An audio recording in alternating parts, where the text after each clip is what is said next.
Elles attirent de plus en plus d'agriculteurs, ces unités de méthanisation. Un peu partout en France, 140 installations agricoles produisent du biogaz. Mais généralement, ce gaz est brûlé pour une cogénération de chaleur et d'électricité. Le problème, c'est qu'ici, il n'y avait aucune valorisation de chaleur favorable. Dans les élevages, on est essentiellement sur des élevages laitiers, donc qui ne consomment pas spécifiquement de chaleur.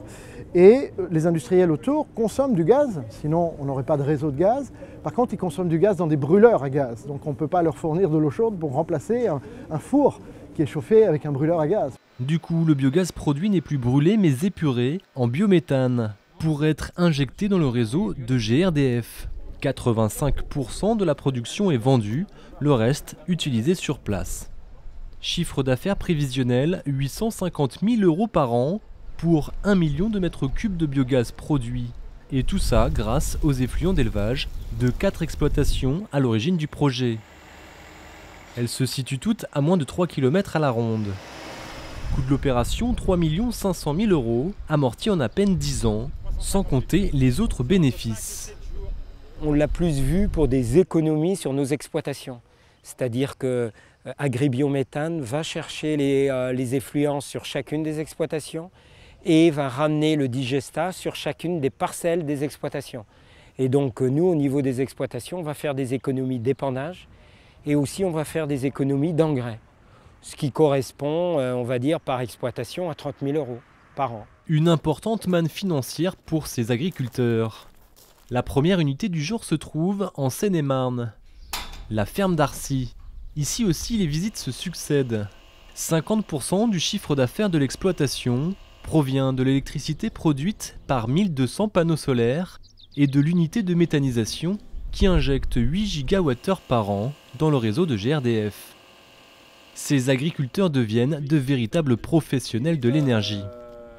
Nous adaptons notre production à la demande du réseau et de la consommation des 5 communes qui sont rattachées à l'exploitation. Concrètement, la nuit, la consommation est très faible. Nous produisons notre biogaz et nous le gardons dans les gazomètres qui sont derrière moi. Et le matin, on fait tourner beaucoup plus rapidement à un régime 2 à 2 fois supérieur notre unité d'épuration pour répondre à la demande instantanée des habitants. Une production de gaz pour une consommation locale, à condition que la demande soit au rendez-vous. Anthony Mazinga, délégué stratégie GRDF. On a des producteurs qui produisent en continu.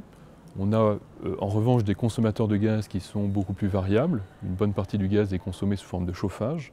Et donc en été, la difficulté qu'on peut avoir, c'est effectivement trouver sur la zone de desserte des consommateurs pour accepter le biométhane, sachant que le gaz ne peut pas remonter du réseau de distribution vers le réseau de transport.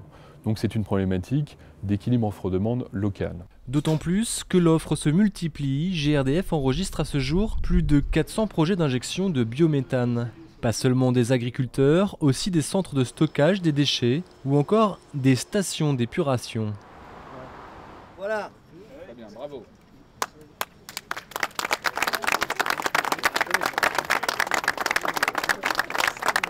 Inauguration d'une des premières stations à transformer son biogaz en biométhane.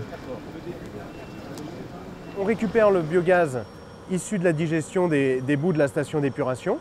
Et ce biogaz, qui est principalement composé de méthane, de CO2 et d'impuretés, sont pré-traités et puis séparés dans un procédé membranaire pour obtenir d'un côté le CO2 et de l'autre côté le biométhane. Depuis quelques jours, des textes réglementaires autorisent les stations d'épuration à injecter leur biométhane dans le réseau de GRDF. Des textes très attendus. Nous allons pouvoir lancer certains projets qui étaient mis en stand-by jusqu'alors. Donc l'injection à Strasbourg, l'injection à Grenoble. Nous avons également des projets à Paris et d'autres projets en France vont également pouvoir voir le jour grâce à la sortie de ces arrêtés.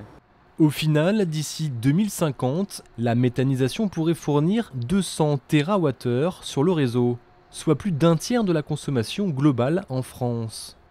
Quant aux débouchés, le biométhane peut également servir de carburant.